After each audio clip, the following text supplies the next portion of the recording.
Capítulo 8. Sarin decidió no aceptar la oferta de su tío para quedarse con él. Por tentador que fuese mudarse con su familia, tenía miedo de perder su puesto en el palacio. La reina era un caudal de información y la nobleza era Helena, una fuente de chismes e intrigas. Si iba a combatir a Rathen, necesitaba estar al día. Así que el día siguiente de su encuentro con King, Sarin se procuró un caballete y pinturas. Se plantó directamente en el centro del salón del trono de Yadon. «En nombre de Domi, ¿qué estás haciendo, muchacha?», exclamó el rey cuando entró en el salón esa mañana, con un grupo de aprensivos y ayudantes a su lado. Sarin apartó la mirada de su lienzo fingiendo sorpresa. «Estoy pintando, padre», dijo alzando con un arrebato su pincel que roció gotas de pintura roja por toda la cara del canciller de defensa. Yadon suspiró. «Ya veo que estás pintando. Quiero decir, ¿por qué lo estás haciendo precisamente aquí?». «Ah, eso», dijo inocentemente Sarin. «Estoy pintando tus cuadros, padre. Me gustan mucho». «¿Estás pintando mis?», preguntó Yadon con estupor, pero Sarin giró el lienzo con una sonrisa orgullosa, mostrando al rey una pintura que se parecía solo remotamente a unas flores. «Por el amor de Domi», gritó Yadon. «Pinta si quieres, muchacha, pero no lo hagas en medio de mi salón del trono». Sarin abrió mucho los ojos, parpadeó unas cuantas veces y luego acercó el caballete y la silla a una pared del salón, junto a las columnas. Se sentó y continuó pintando. Yadon gruñó. Quería decir: «Bah, Domi la maldiga. No merece la pena el esfuerzo». Con eso, el rey se dio media vuelta. Ocupó su trono y ordenó a su secretario que anunciara el primer asunto del día: una pugna entre dos nobles menores respecto a unas posesiones. Allí se acercó flotando al lienzo de Sarin y le habló en voz baja. «Creía que iba a echarte, mi señora». Sarin negó con la cabeza, con una sonrisita de satisfacción en los labios. Yadon es de temperamento fuerte y se frustra con facilidad. Cuanto más lo convenza de mi falta de inteligencia, menos órdenes me dará. Sabe que simplemente lo malinterpretaré y acabará agraviado. Estoy empezando a preguntarme cómo alguien así pudo hacerse con el trono, advirtió Ashi. Buena pregunta, admitió Sarin frotándose la mejilla, pensativa. Aunque quizás no le estemos dando el crédito suficiente. Puede que no sea un buen rey, pero al parecer fue un hombre de negocios muy bueno. Para él, soy una inversión finalizada. Ya tiene su tratado. Ahora, ya no le preocupo más».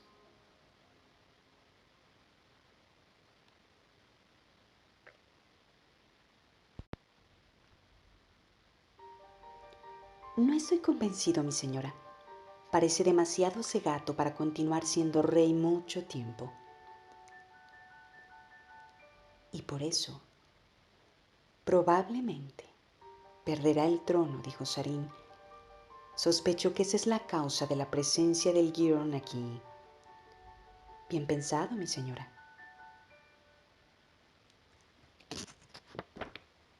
Flotó delante del cuadro un momento, estudiando sus manchas irregulares y sus líneas torcidas. «¿Estás mejorando, mi señora?». «No te burles de mí, Ashi». «No, en serio, Alteza. Cuando empezaste a pintar hace 5 años, nunca era capaz de ver qué intentabas representar.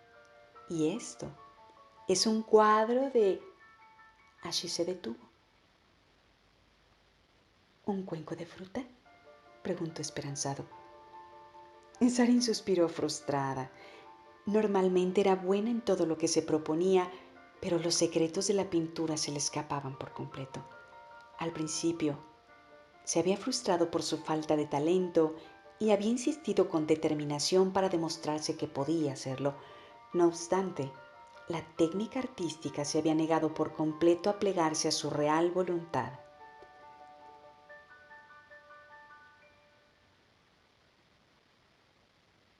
Ella Era una maestra de la política, una líder incuestionable e incluso podía comprender con facilidad las matemáticas hinduesas. También era una pintora horrible. Eso no la frenaba. Sin embargo, también era innegablemente testaruda. Un día de estos, Sashi, algo encajará en su sitio y descubriré cómo hacer que las imágenes de mi cabeza aparezcan en el lienzo.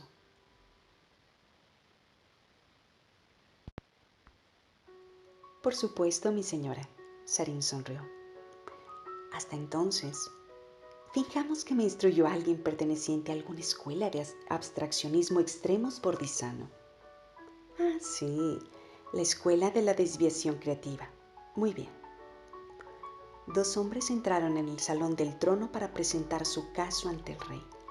Había poco que los distinguiera. Ambos llevaban chalecos a la moda como pintorescas camisas de organdí y pantalones de pernera ancha. Mucho más interesante para Sarin fue el tercer hombre que entró en la sala acompañado por un guardia de palacio. Era un individuo corriente de pelo claro y sangre aónica, vestido con una simple saya marrón. Era obvio que estaba tremendamente desnutrido y en sus ojos había una expresión de desesperación que a Sarin le pareció aterradora. La disputa se refería al campesino. Al parecer, había escapado de uno de los nobles hacía unos 3 años, pero lo había capturado el segundo.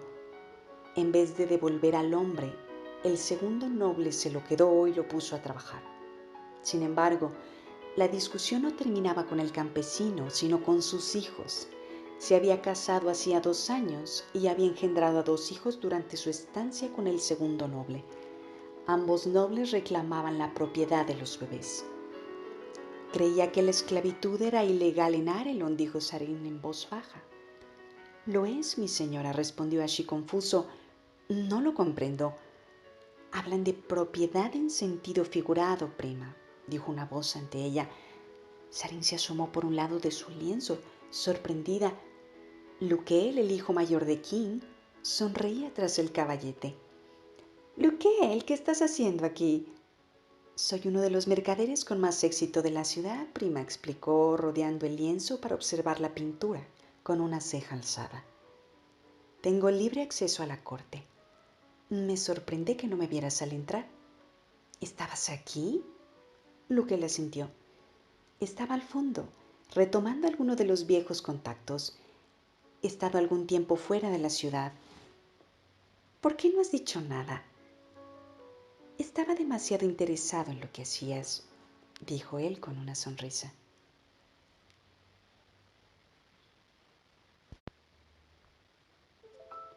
Creo que nadie ha decidido jamás ocupar el centro del salón del trono de Yadon para usarlo como estudio de arte como lo has hecho. Sarin advirtió que se ruborizaba. Ha funcionado, ¿no? Maravillosamente, lo cual es más de lo que puedo decir de la pintura. Calló un instante. Es un caballo, ¿verdad? Sarin frunció el ceño. ¿O una casa? Tampoco es un cuenco de fruta, mi señor, dijo Ashi. Ya he probado eso. Bueno, ella dijo que era uno de los cuadros de la sala. Todo lo que tenemos que hacer es seguir suponiendo hasta que encontremos el adecuado. Brillante deducción, maestro Luquel, dijo Ashi. Ya basta vosotros dos, gruñó Sarin. Es ese de enfrente, el que tenía delante cuando empecé a pintar.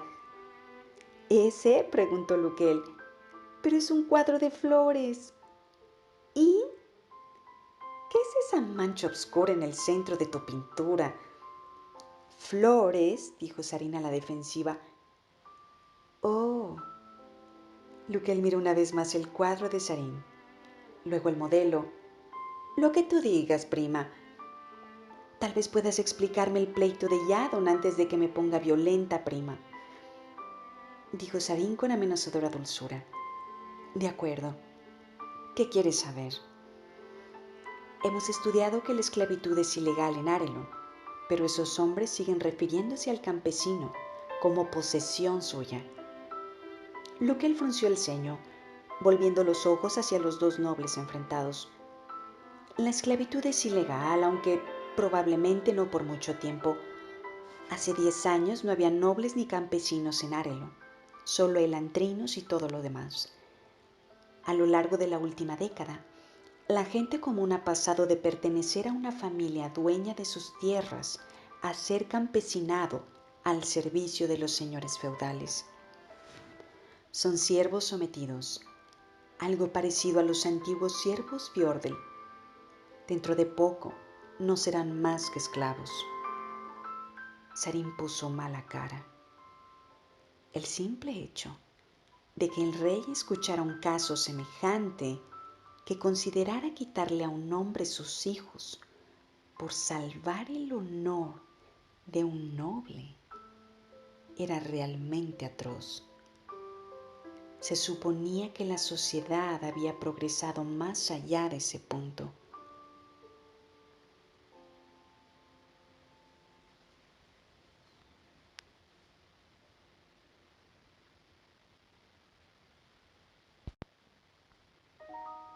El campesino observaba el desarrollo de los hechos con ojos sombríos, ojos de los que sistemática y deliberadamente habían apagado la luz a golpes.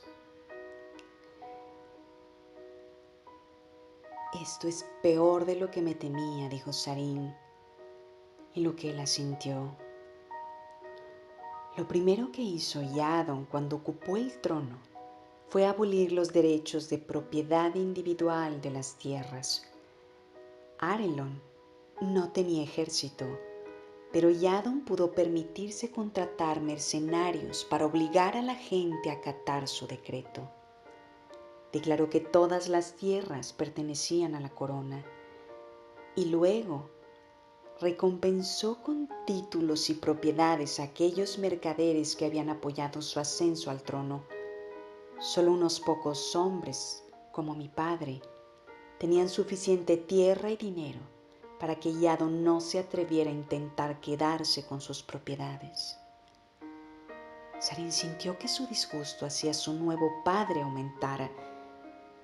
Hubo un tiempo en que Arelon había alardado de ser la sociedad más feliz y avanzada del mundo. Iadon había aplastado esa sociedad, transformándola en un sistema que ni siquiera Fjorden usaba ya. Sarin miró a Iadon, luego se volvió hacia Luquel. «Ven», dijo, empujando a su primo hacia un lado de la sala, donde podían escuchar un poco mejor. Estaban lo bastante cerca como para poder ver a Iadon, pero lo bastante lejos de otros grupos de personas para que nadie pudiera oír una conversación en voz baja. Ashley y yo estábamos discutiendo esto antes, dijo. ¿Cómo consiguió llegar al trono un hombre así? Luquel se encogió de hombros. Iadon es un hombre complejo, prima. Es notablemente obtuso en algunas áreas, pero puede ser enormemente hábil cuando trata con la gente. Eso lo convierte en un buen mercader. Era jefe de la cofradía de mercaderes locales antes del Riot, cosa que probablemente lo convertía en el hombre más poderoso de la zona que no estaba directamente emparentado con los elantrinos. La cofradía de mercaderes era una organización autónoma y muchos de sus miembros no se llevaban demasiado bien con los elantrinos. Verás, Elantris proporcionaba comida gratis a todo el mundo en la zona, algo que hacía feliz al populacho, pero era terrible para los mercaderes. ¿Por qué no importaban otras cosas? Cosas que no fueran comida. Los elantrinos podían hacer casi cualquier cosa, prima, y aunque no todo lo daban gratis, podían proporcionar muchos materiales a precios mucho más baratos que los mercaderes, sobre todo si tenemos en cuenta los costes de exportación. Al cabo del tiempo, la cofradía de mercaderes hizo un trato con los elantrinos y consiguió la promesa de que solo proporcionarían gratis artículos básicos al pueblo. Eso permitía que la cofradía de mercaderes importara los artículos de lujo más caros para los más ricos de la zona que, irónicamente, resultaron ser otros miembros de la cofradía de mercaderes. Y entonces se produjo el rior, dijo Sarín, que empezaba a comprender lo que la sintió.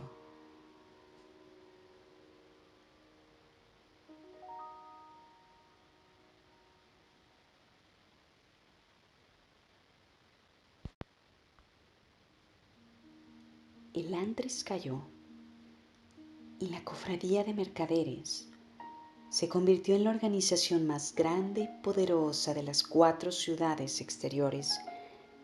Sus miembros eran ricos y familiares directos de las otras personas ricas de la zona. El hecho de que la cofradía tuviera una historia de desacuerdos con el Antris no hizo sino mejorar su reputación a los ojos del pueblo. Yadon era la opción lógica para ser elegido rey, aunque eso no significa que sea un monarca particularmente bueno. Sarín asintió, sentado en su trono, y Yadon finalmente tomó su decisión respecto al caso. Declaró en voz alta que el campesino fugitivo pertenecía en efecto al primer noble, pero que sus hijos permanecerían con el segundo. Pues, recalcó Yadon, los hijos han sido alimentados todo este tiempo por su actual amo. El campesino no lloró al escuchar la decisión, simplemente agachó la cabeza. Y Sarín sintió una puñalada de pesar.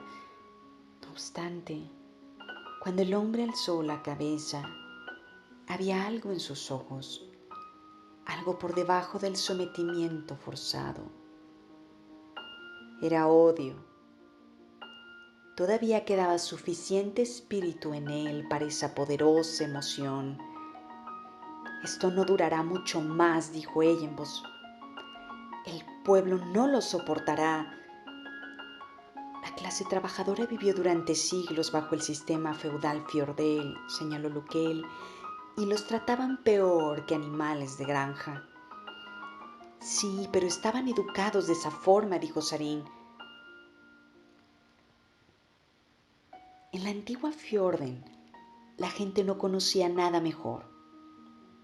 Para ellos, el sistema feudal era el único sistema existente. Esta gente es distinta. 10 años no es tanto tiempo. El campesinado areleno puede recordar una época en que los hombres que ahora llaman amos eran simples tenderos y comerciantes. Saben que hay una vida mejor. Es más, saben que un gobierno puede caer, convirtiendo en amos a aquellos que antes fueron siervos. Y Adon les ha puesto demasiada carga encima y demasiado rápidamente. Porque él sonrió. Hablas como el príncipe Rauden, Sarín se detuvo. ¿Lo conocías bien? Era mi mejor amigo, dijo Luquel apesadumbrado. El hombre más grande que he conocido.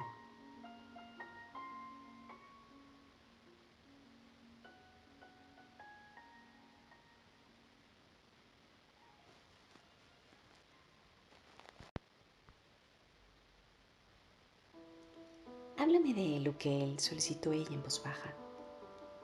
Luquel pensó un momento. Luego, habló con voz soñadora. Rauden hacía feliz a la gente.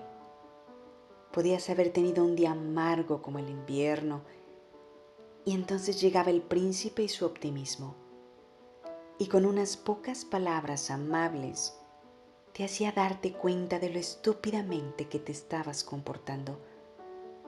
Era además inteligente. Conocía cada aón y podía dibujarlos perfectamente, y siempre se le ocurría alguna nueva filosofía extraña que nadie más que mi padre podía comprender, ni siquiera yo, con mi formación en la Universidad de Svolden, podía seguir la mitad de sus teorías. Parece que era perfecto, lo que él sonrió, en todo menos en las cartas. Siempre perdía cuando jugábamos al Toulouse, aunque después me convencía de que yo pagara la reina. Habría sido un mercader horrible. No le importaba nada el dinero. Perdí una partida de Toulouse solo porque sabía que a mí me entusiasmaba ganar. Nunca lo vi triste, ni enfadado, excepto cuando estuvo en una de las plantaciones exteriores visitando a la gente. Lo hacía a menudo. Luego volvía a la corte y expresaba sus pensamientos sobre el asunto de manera bastante franca. Apuesto a que al rey no le hacía mucha gracia, dijo Sarín con una leve sonrisa. Lo odiaba, y Adón impuso todo tipo de prohibiciones para hacer callar a Rauden, pero no funcionaba nada. El príncipe siempre encontraba un modo de hacerle llegar su opinión sobre cualquier decisión real. Era el príncipe heredero, y por eso las leyes de la corte, escritas por el propio Yadon, le daban la oportunidad de expresar ante el rey su opinión sobre cualquier asunto. Y déjame que te diga, princesa, que uno no sabía lo que es una reprimenda hasta que Rauden te echaba una. Podía ser tan severo que incluso las paredes de piedra se achicaban ante su lengua. Sarin se acomodó, disfrutando de la imagen de Yadon siendo denunciado por su propio hijo ante la corte entera. Lo echo de menos, dijo Luquel. Este país necesitaba a Rauden. Estaba empezando a crear algunas diferencias importantes. Había reunido a un buen grupo de seguidores entre los nobles. Ahora, sin su liderazgo, el grupo se está fragmentando. Papá y yo intentamos mantenerlos unidos, pero he estado fuera tanto tiempo que he perdido el contacto y, por suerte, pocos confían en mi padre. ¿Qué? ¿Por qué no? Tiene fama de ser un pícaro. Además, no ostenta ningún título. Ha rechazado todos los que le ha concedido el rey. Sarina robó el entrecejo. Espera un momento. Creía que el tío King se oponía al rey. ¿Por qué querría Yadon concederle un título? Luquel sonrió. Yadon no podía evitarlo. El modo de gobierno del rey se basa en la idea de que el éxito económico es la justificación para gobernar. Papá tiene mucho éxito en los negocios. La ley dice que el dinero equivale a nobleza. Verás, el rey fue tan estúpido como para pensar que todos los ricos pensarían igual que él y que no tendría ninguna oposición mientras diera títulos a todos los adinerados. La negativa de papá de aceptar un título es, en realidad, una forma de socavar la soberanía de Yadon, y el rey lo sabe. Mientras haya un solo rico que no sea técnicamente noble, el sistema aristocrático areleno será defectuoso. Al viejo Yadon casi le da un ataque cada vez que papá aparece por la corte. Debería venir más a menudo, dijo Sarin con picardía.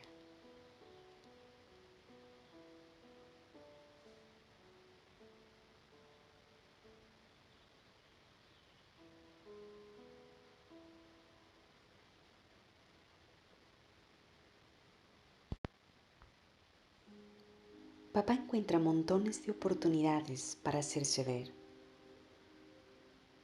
Rauden y él se reunían aquí casi cada tarde para jugar al Shinda. Para Yadon era una fuente inacabable de incomodidad que decidieran hacerlo en su propio salón del trono. Pero de nuevo, sus propias leyes proclamaban que la corte estaba abierta a todo aquel a quien su hijo invitara, así que no podía expulsarlos. Parece que el príncipe tenía talento para usar las leyes del propio rey en su contra. Era una de sus mejores cualidades, dijo Luquel con una sonrisa. De algún modo, Rauden era capaz de darle la vuelta a cada uno de los nuevos decretos de Yadon hasta restregárselos al rey por la cara.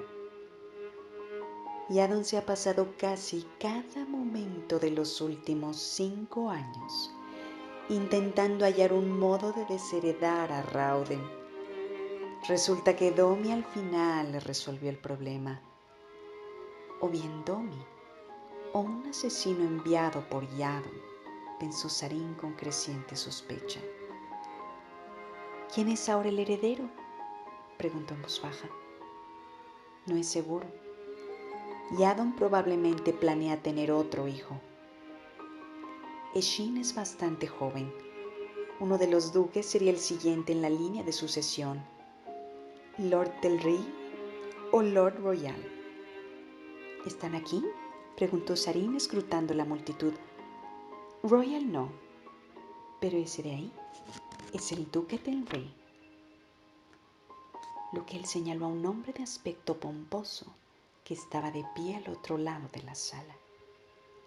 Esbelto y fornido, podría haber sido guapo de no mostrar signos de indolencia.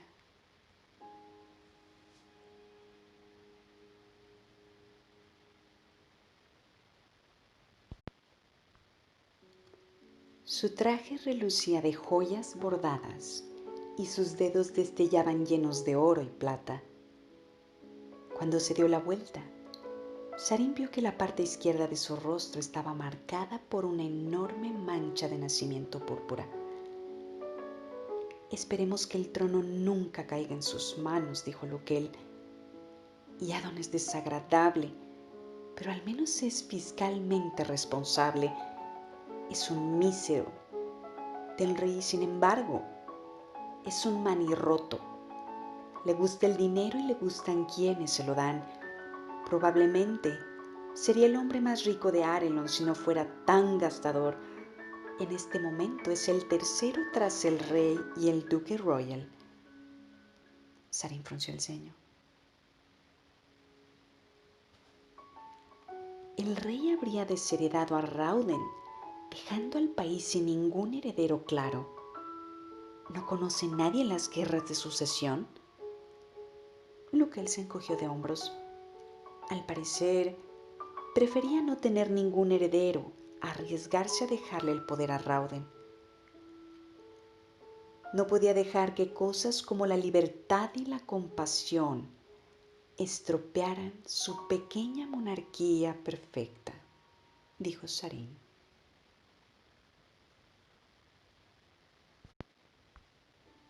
Exactamente. ¿Esos nobles que seguían a Rauden se reúnen alguna vez? No, dijo Luquel con el ceño fruncido. Tienen demasiado miedo de continuar sin la protección del príncipe. Estamos convencidos de que algunos de los más decididos se reunirán mañana por última vez, pero dudo que de ahí salga algo. Quiero estar presente. A esos hombres no les gustan los recién llegados, prima, advirtió Luquel. Se han puesto muy nerviosos. Saben que sus reuniones podrían ser consideradas traición. Es la última vez que planean reunirse de todas formas. ¿Qué van a hacer si yo aparezco? ¿Negarse a seguir viéndose? Luquel tardó unos instantes en esbozar una sonrisa. Muy bien, se lo diré a papá, y él encontrará un modo de que asistas. Podemos decírselo los dos en el almuerzo, propuso Sarin, dirigiendo una última mirada insatisfecha a su lienzo y disponiéndose a recoger sus pinturas. ¿Entonces vas a venir a almorzar después de todo? Bueno, el tío Kim prometió que iba a preparar revoltillo fiordel. Además, después de lo que he descubierto hoy, creo que no puedo seguir aquí sentada escuchando más tiempo las decisiones de Yadon. Es posible que empiece a arrojarle pinturas si me sigue enfadando. Lo que él se echó a reír. Eso no sería buena idea, seas princesa o no. Vamos, a Kais le va a encantar tu presencia. Papá siempre cocina mejor cuando tenemos compañía. Lukel tenía razón. Ella está aquí, chilló Kais entusiasmada cuando vio a Sarin entrar por la puerta. Papá, tienes que preparar tú el almuerzo. Hal apareció por una puerta cercana para recibir a su esposo con un abrazo y un breve beso. La mujer esbordizana le susurró algo a Lukel en Fjordell y él sonrió acariciándole afectuosamente el hombro. Sarin los observó con envidia y luego apretó los dientes.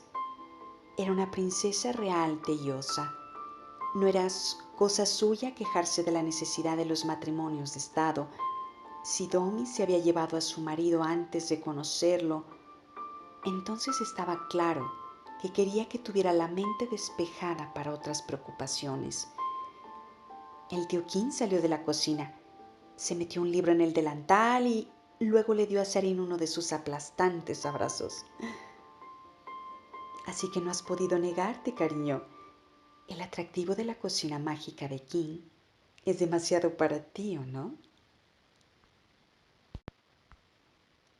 No, papá, solo tiene hambre, anunció Kais. Ah, eso era. Bien, pues siéntate, Sarin. El almuerzo estará listo enseguida. La comida fue igual que la cena de la noche anterior. Kais quejándose por la lentitud, Dawn tratando de actuar de manera más madura que su hermana y Lukel burlándose implacablemente de ambos, como era el solemne deber de todo hermano mayor. Adien llegó tarde, con expresión distraída, murmurando números para sí. Kim sirvió varios humeantes platos de comida, pidiendo disculpas por la ausencia de su esposa a causa de un compromiso previo. La comida fue deliciosa, los platos buenos, la conversación excelente, es decir, hasta que Lukel decidió hablar a la familia del talento pictórico de Sarin. Estaba enzarzada en algún tipo de cuadro neoabstracto, contó su primo completamente serio. ¿Así? Preguntó King. Sí, dijo Lukel, aunque no comprendo qué intentaba dejar patente representando una flor con una mancha marrón que parece vagamente un caballo. Sarin se ruborizó mientras todos los que estaban a la mesa se reían. Sin embargo, la cosa no acabó ahí. Ashi eligió ese momento para traicionarla también. Dice que pertenece a la escuela de la desviación creativa, explicó el Seón solemne con su voz firme y grave. Creo que la princesa está dotada de una capacidad artística que supera por completo la habilidad de uno para discernir el sujeto de su obra. Esto fue demasiado para King, que se cayó de risa.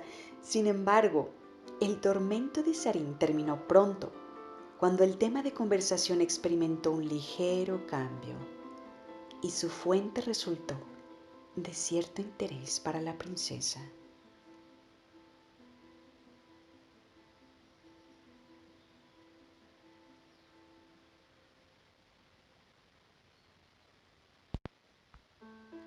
No existe la escuela de la desviación creativa, les informó Kais.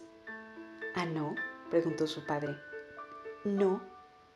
Está en la escuela impresionista, la escuela neorrepresentativa, la escuela derivativa abstracta y la escuela revivacionista. Nada más. ¿Así? Preguntó Luke el divertido. Sí, declaró Kais. Existía el movimiento realista, pero es lo mismo que la escuela neorrepresentativa. Solo cambió de nombre para parecer más importante. Deja de intentar alardear ante la princesa, murmuró Daorn. Pero si no alardeo, replicó Kais. Me limito a ser educada. Te gusta alardear, dijo Daorn.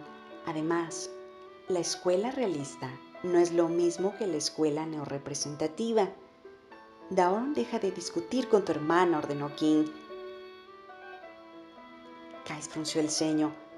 Se sentó con una expresión hosca en el rostro y empezó a murmurar incoherencias. ¿Qué está haciendo?, preguntó Sarin confundida. Nada. Maldecirnos en hindués, dijo Daorn. Siempre lo hace cuando pierde en una discusión. Cree que puede salirse con la suya hablando en otras lenguas, dijo Lukel, como si eso demostrara que es más inteligente que el resto del mundo. Al oír eso, el torrente de palabras que salía de la boca de la niñita rubia varió la dirección.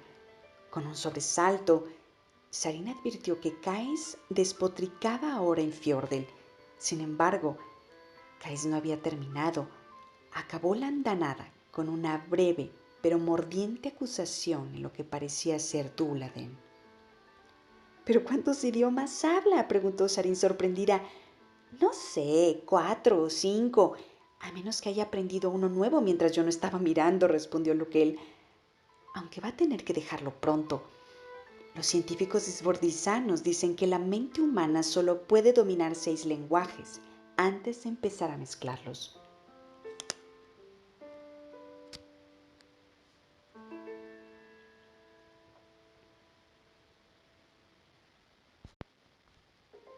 Una de las misiones de la vida de la pequeña Kais es demostrar que se equivocan, explicó King con su voz grave y rasposa. Eso, y comerse toda la comida que pueda haber en Arelon. Kais alzó la barbilla con gesto despectivo y luego continuó comiendo. Los dos están tan bien informados, reconoció Sarin con sorpresa. No te impresiones tanto, dijo Lukel.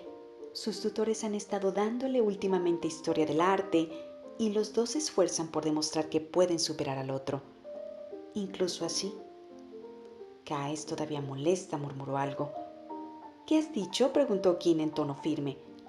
He dicho, si el príncipe estuviera aquí, me hubiese escuchado. Siempre se ponía de mi parte. Fingía que estaba de acuerdo contigo, dijo Daorn. Eso se llama sarcasmo, Kais. Kais le sacó la lengua a su hermano. Pensaba que yo era preciosa y me amaba. Estaba esperando a que creciera para casarse conmigo. Entonces yo habría sido reina y os hubiese encerrado a todos en el calabozo hasta que hubieseis admitido que tengo razón. No se había casado contigo, estúpida, dijo Daorn con una mueca. Se casó con Sarin.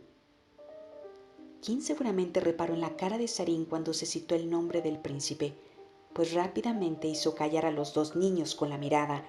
Sin embargo, el daño estaba hecho. Cuantas más cosas sabía de él, más recordaba a Sarin la suave y animosa voz del príncipe, recorriendo cientos de kilómetros a través del Seón para hablar con ella. Pensó en la manera en que sus cartas le hablaban de la vida en Arelon, explicando cómo estaba preparando un lugar para ella. Estaba tan deseosa de conocerlo que había decidido dejar Theod una semana antes, pero no lo bastante pronto al parecer. Tal vez tendría que haber escuchado a su padre. Él se habría mostrado reacio al matrimonio, aunque Theod necesitara una sólida alianza con el nuevo gobierno areleno. Aunque los dos países poseían la misma herencia racial y cultural, había habido poco contacto entre Theod y Arelon durante la última década. Los tumultos tras el Reod amenazaban a todo aquel que se asociara con los elantrinos.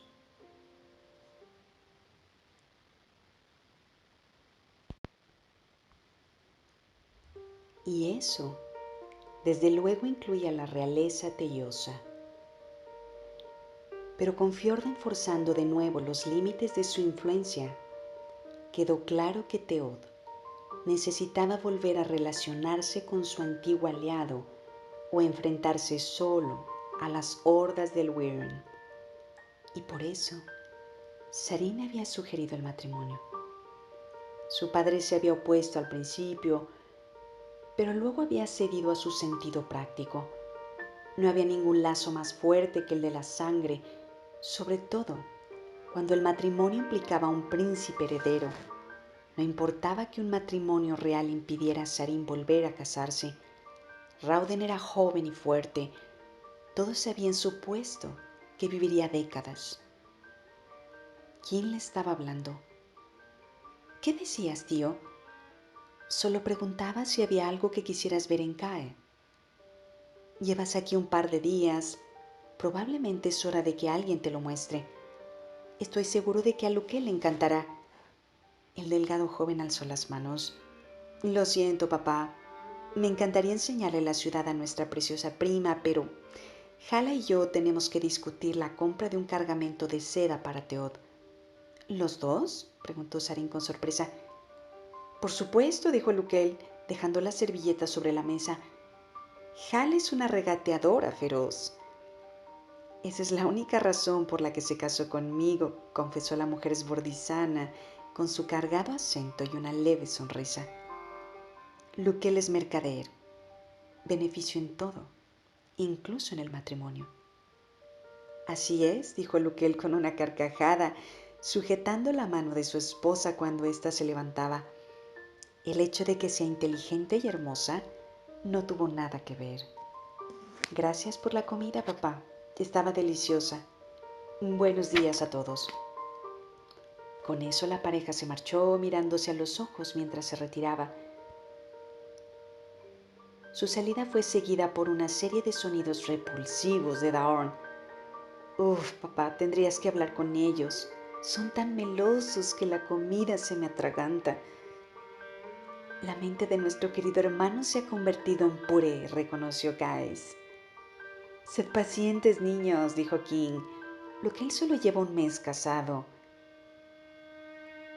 Dadle un poco más y volverá a la normalidad. Eso espero, dijo Caes. Me pone enferma. Naturalmente, no parecía muy enferma. Seguía engullendo comida con ansia. Junto a Sarin, Adin continuaba murmurando sus cosas.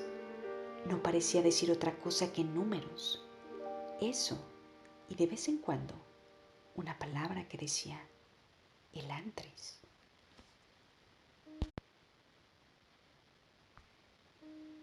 Me gustaría ver la ciudad, tío, dijo Sarin, y los comentarios del muchacho le recordaron algo. Sobre todo Elantris. Quiero saber a qué se debe tanto furor. ¿Quién se frotó la barbilla? Bueno, supongo que los gemelos podrán enseñártela. Saben cómo llegar a Elantris. Y eso me mantendrá libre de ellos durante un rato. ¿Gemelos? ¿Quién sonrió? Es como Luque los llama. Un nombre que odiamos, dijo Daorn. No somos gemelos, ni siquiera nos parecemos. Sarin estudia a los dos niños, con sus rizos similares de cabello rubio y sus expresiones decididas e idénticas, y sonrió. En absoluto, reconoció. La muralla del Antris se alzaba sobre Cae como un centinela ceñudo. Caminando por su base, Sarin finalmente advirtió la formidable que era. Había visitado una vez Fjorden y le había impresionado las muchas ciudades fortificadas de esa nación, pero no podían competir con el Antris. La muralla era tan alta, sus muros tan lisos, que obviamente no había sido levantada por manos humanos normales. Había enormes e intrincados saones tallados en sus sillares, muchos de los cuales Sarin desconocía y le gustaba creer que tenía una buena educación. Los niños la condujeron a un enorme conjunto de escaleras de piedra en la cara exterior de la muralla, magníficamente talladas, con arcos y frecuentes plataformas a modo de miradores. Las escaleras estaban esculpidas con cierta majestuosidad.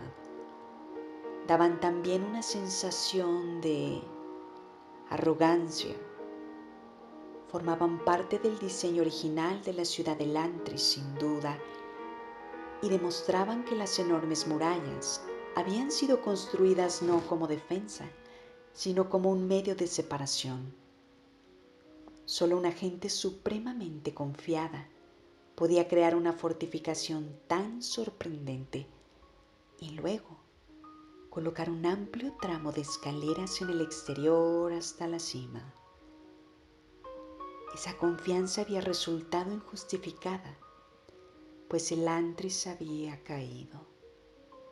Sin embargo, se recordó Sarin, no habían sido los invasores quienes se habían apoderado de la ciudad, sino otra cosa, algo que todavía no se comprendía. El reo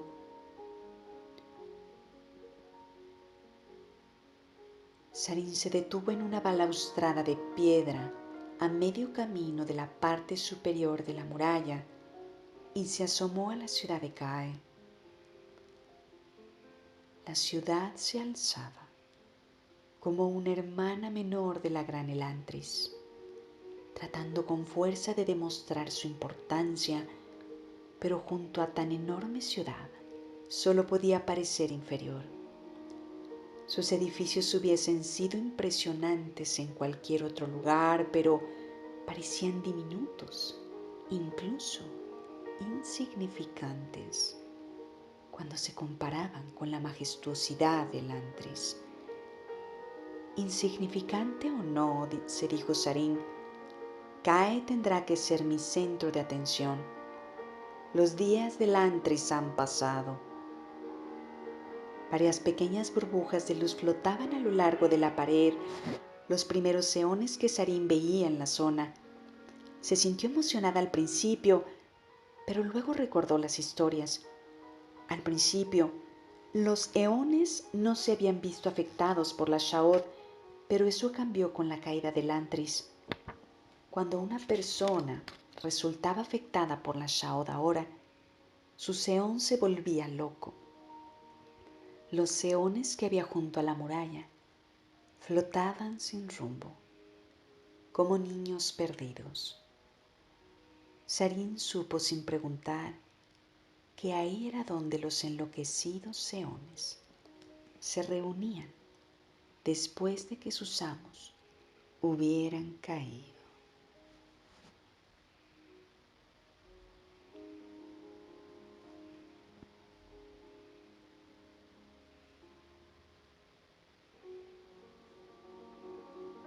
Apartó la mirada de los eones, asintió a los niños y continuó su ascenso por el enorme tramo de escaleras. Cae sería su centro de atención, cierto, pero seguía queriendo ver el Antris.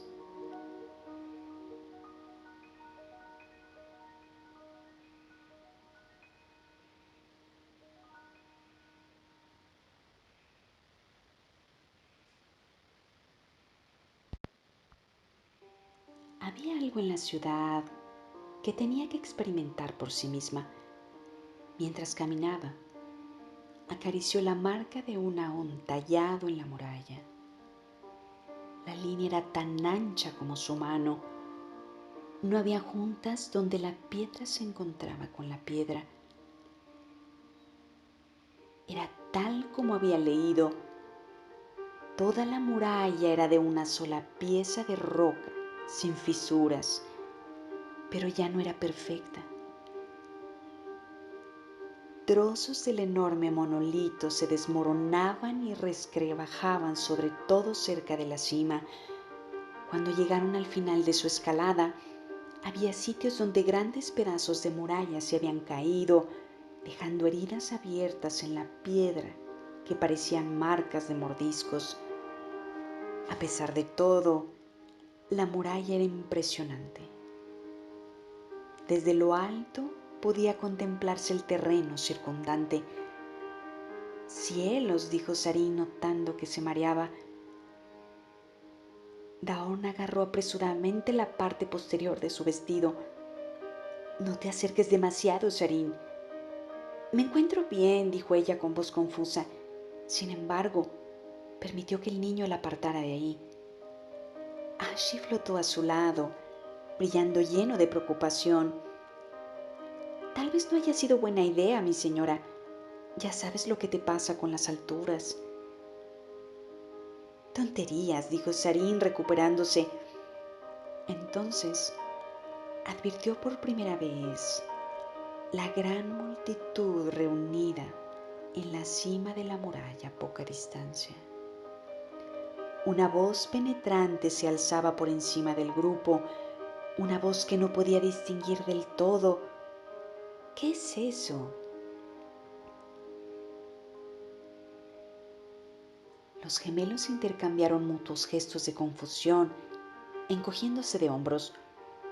No lo sé, dijo Dawn. Este lugar suele estar vacío, excepto por los guardias, añadió Kais.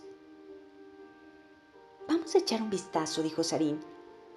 No estaba segura, pero le pareció reconocer el acento de la voz. Cuando se acercaban a la multitud, Sarin confirmó su sospecha. «Es el Gjorn», exclamó Kais excitada. Quería verlo, y se marchó corriendo, perdiéndose en la multitud. Sarin oyó gritos ahogados de sorpresa y malestar mientras la niña se abría paso hasta la parte delantera del grupo. Dawn dirigió a su hermana una mirada ansiosa y avanzó un paso, pero entonces miró a Sarin y decidió quedarse junto a ella como un guía diligente. Sin embargo, Dawn no tendría que haberse preocupado por ver al Gjorn. Sarin fue un poco más reservada que su prima, pero estaba igual de decidida a acercarse lo suficiente para oír a Rathen. Así, acompañada por su pequeño guardián, Sarin se abrió paso entre la multitud hasta llegar a la primera fila. Rathen se encontraba de pie en un pequeño saliente construido en la muralla del Antris. Daba la espalda a la multitud, pero estaba colocado de manera que sus palabras la alcanzaban. Su discurso iba obviamente destinado a sus oídos y no a los de aquellos que había abajo. Sarin apenas miró el Antris.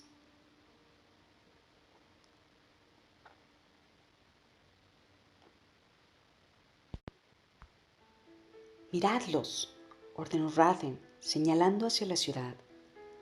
«Han perdido el derecho a ser hombres. Son animales que no tienen ninguna voluntad ni deseo de servir al señor Yaded. No conocen ningún dios y solo pueden seguir sus instintos». Sarin frunció el ceño.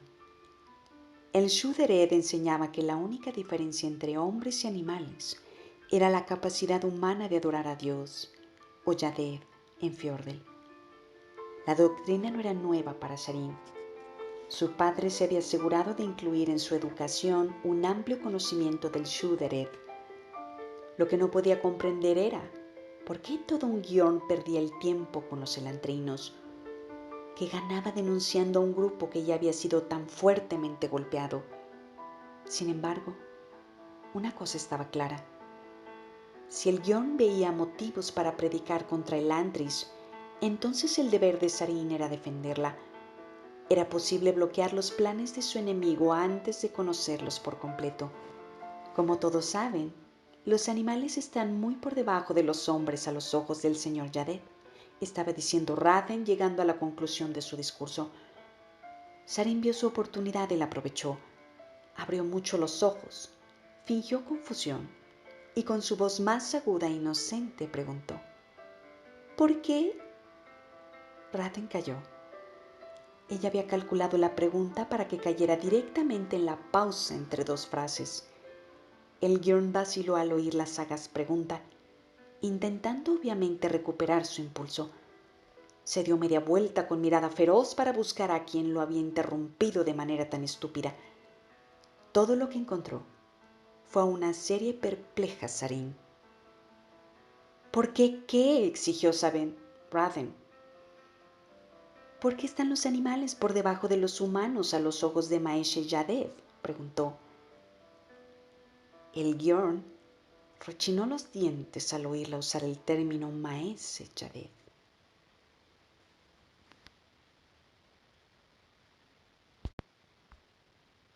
«Porque al contrario que los hombres, ellos no pueden hacer otra cosa sino seguir sus instintos». La respuesta de rigor a semejante declaración hubiese sido que los hombres también siguen sus instintos, lo que habría dado a Rathen la oportunidad de explicar la diferencia entre un hombre de Dios y un hombre carnal y pecaminoso. Sarin no la formuló. Pero he oído que Maese Yadet recompensaba la arrogancia, dijo Sarin fingiendo confusión. Los ojos del Bjorn se volvieron recelosos. La frase era demasiado oportuna para provenir de alguien tan simple como pretendía ser Sarin. Sabía, o al menos sospechaba, que estaba jugando con él. Sin embargo, todavía tenía que responder a la pregunta, si no para ella, para el resto de la multitud. El señor Yadet recompensa la ambición o la arrogancia, dijo cuidadosamente. No lo comprendo, dijo Sarin. ¿No es ambición satisfacer nuestros propios instintos? ¿Por qué recompensa eso, maese Yadet? Rathen estaba perdiendo a su público y lo sabía. La pregunta de Sarin era un argumento teológico de un siglo de antigüedad contra el Shuderer, pero la multitud no sabía nada de antiguas disputas o de disquisiciones intelectuales. Todo lo que sabía era que alguien estaba haciendo unas preguntas que Rathen no podía responder con suficiente rapidez ni de manera suficientemente interesante para mantener su atención. La arrogancia no es lo mismo que la carnalidad, declaró Rathen cortante, haciendo uso de su posición dominante para tomar el control de la conversación. Quienes están al servicio del imperio de Yadet son rápidamente recompensados aquí y en la otra vida. Fue un golpe, maestro. No solo conseguía cambiar de tema, sino que llevaba la atención de la multitud hacia otra idea. A todo el mundo le fascinaban las recompensas. Desgraciadamente para él, Sarin no había terminado todavía. Entonces, si servimos a Yadet, ¿nuestros instintos se satisfacen? Nadie sirve a Yadet más que el Wyrn, dijo Rathen superficialmente mientras consideraba cómo responder mejor a sus objeciones. Sarin sonrió. Había estado esperando que cometiera justo ese error. Una regla básica del Shuderet era que solo un hombre podía servir directamente a Yadet. La religión estaba muy reglamentada y su estructura recordaba el gobierno feudal que en otros tiempos regía en Fjorden. Uno servía a aquellos que estaban por encima de él, que a su vez servían a quienes estaban por encima y hasta llegar al Wyrn, que servía directamente a Yadet. Todos servían al imperio de Yadet, pero solo un hombre era lo bastante sagrado para servir directamente a Dios. Había mucha confusión respecto a la distinción y era corriente que el sacerdocio de Ereti la corrigiera tal como había hecho Rathen. Por desgracia, también le había dado a Sarin otra oportunidad. ¿Nadie puede servir a Yadet?, preguntó confundida. ¿Ni siquiera tú? Era un argumento tonto, una malinterpretación de lo dicho por Rathen, no un verdadero ataque al Shuderet. En un debate de puro mérito religioso, Sarin nunca hubiese podido enfrentarse a un Bjorn plenamente formado. Sin embargo, Sarin no pretendía desacreditar las enseñanzas de Rathen, sino tan solo estropear su discurso. Rathen alzó la cabeza al oír su comentario e inmediatamente advirtió su error. Todos sus planes y pensamientos anteriores eran ahora inútiles, y la multitud empezaba a dudar ante esa nueva pregunta. Noblemente, el guión trató de enmendar su error, intentando llevar la conversación a terrenos más familiares, pero Sarin ya tenía la multitud de su parte y se agarró a ella con la fuerza que solo una mujer al borde de la histeria logra ejercer. ¿Qué le vamos a hacer?, preguntó sacudiendo la cabeza. Me temo que esas cosas de los sacerdotes están fuera del alcance de la gente corriente como yo. Y se acabó. La gente empezó a hablar entre sí y a alejarse. La mayoría se reía de las excentricidades de los sacerdotes y lo obtuso de los razonamientos teológicos. Sarin advirtió que a la mayoría eran nobles. Al Gjorn había de haberle costado un gran esfuerzo traerlos hasta la muralla del Antris. Sonrió perversamente por haber frustrado tanto los planes y acciones de Rathen. Rathen, vio cómo su reunión cuidadosamente congregada se había dispersado. No trató de hablar nuevamente. Probablemente sabía que si gritaba o se enfadaba, haría más mal que bien.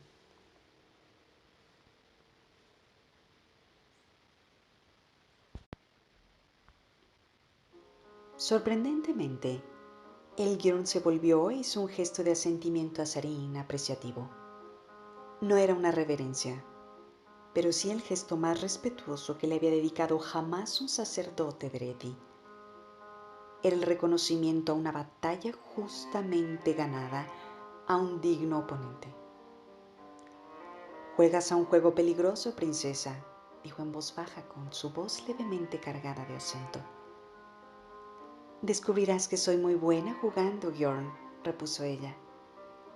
«Hasta la próxima ronda, pues», dijo él, indicando a un sacerdote más bajo y de cabello claro, que lo siguiera mientras empezaba a bajar de la muralla. En los ojos del otro hombre no había ningún atisbo de respeto ni de tolerancia. Ardían de odio, y Sarin se estremeció cuando se centraron en ella. El hombre apretaba con fuerza la mandíbula y Sarin tuvo la sensación de que poco faltaba para que le agarrara por el cuello y la lanzara por encima de la muralla. Se mareó solo de pensarlo. «Eso me preocupa», comentó Ashi a su lado. «He visto antes a hombres así y mi experiencia no ha sido favorable. Una presa tan pobremente construida acaba por reventar».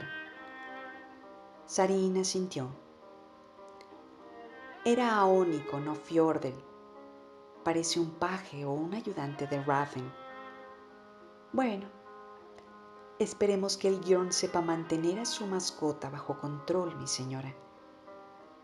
Ella asintió, pero su respuesta quedó interrumpida por una súbita carcajada. Se volvió y vio a Kais rodando por el suelo, muerta de risa. Al parecer, había conseguido contener su estallido hasta que el Bjorn se perdió de vista. «Sarin», dijo sin aliento, «eso ha sido maravilloso. Ha sido tan estúpida. Y su cara se ha puesto más colorado que papá cuando descubre que me he comido todos sus dulces. Casi tenía el mismo color que su armadura». «No me gusta nada ese tipo», dijo Dawn muy serio. Estaba junto a una parte descubierta del parapeto, mirando cómo Rathen y el otro hombre bajaban el enorme tramo de escaleras. «Era demasiado duro. ¿No se ha dado cuenta de que te estabas haciendo la tonta?» «Probablemente», dijo Sarin, acercándose para ayudar a Kais a incorporarse y sacudiendo luego el vestido rosa de la niña. «Pero no había forma de demostrarlo, así que ha tenido que fingir que yo hablaba en serio». «Papá dice que el Bjorn está aquí para convertirnos a todos al Shudderet», dijo Daorn. «¿Así?» Daorn asintió.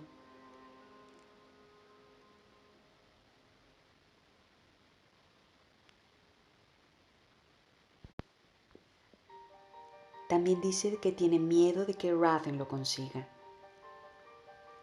Dice que las cosechas no fueron buenas el año pasado y que hay mucha gente sin comida. Si la siembra de este mes no sale bien, el próximo invierno será aún más duro y los tiempos difíciles. Aunque la gente está dispuesta a aceptar a un hombre que predique el cambio. «Tu padre es un hombre sabio, Daorn», dijo Sarin. Su confrontación con Rathen había sido poco más que un deporte. La gente era inconsciente y no tardaría en olvidar aquel debate.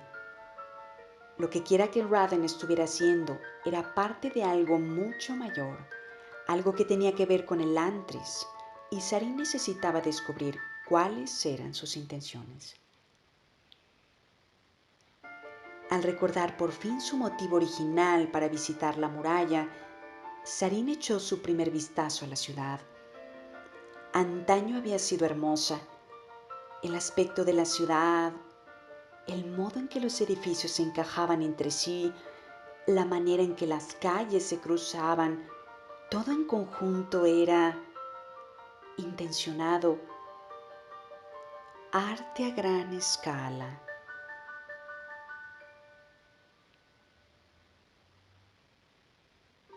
La mayoría de los arcos se había desplomado, muchos de los techos en cúpula se habían caído e incluso alguna de las murallas parecía que le quedaba ya poco tiempo. A pesar de todo, se podía decir una cosa: el Antris había sido hermosa una vez. Son tan tristes, dijo Caes junto a ella, de puntillas para ver por encima de la muralla de piedra. ¿Quiénes? Ellos.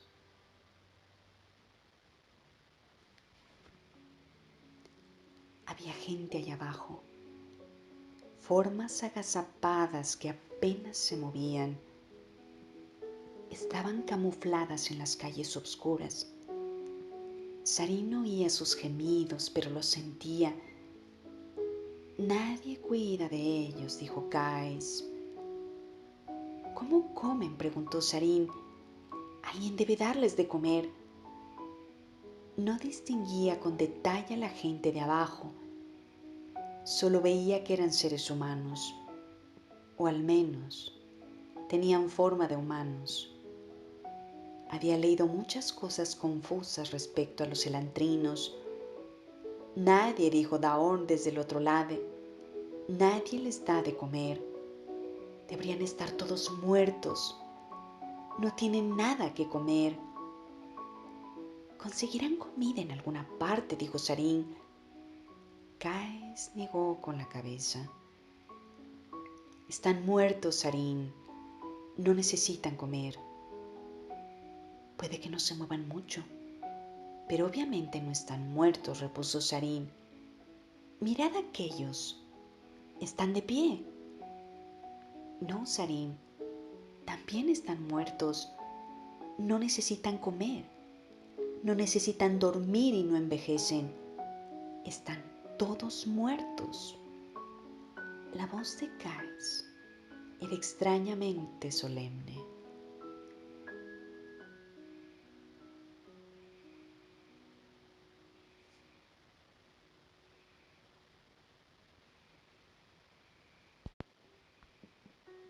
¿Cómo sabes una cosa así?, dijo Sarin, tratando de descartar las palabras como producto de la imaginación de la niña.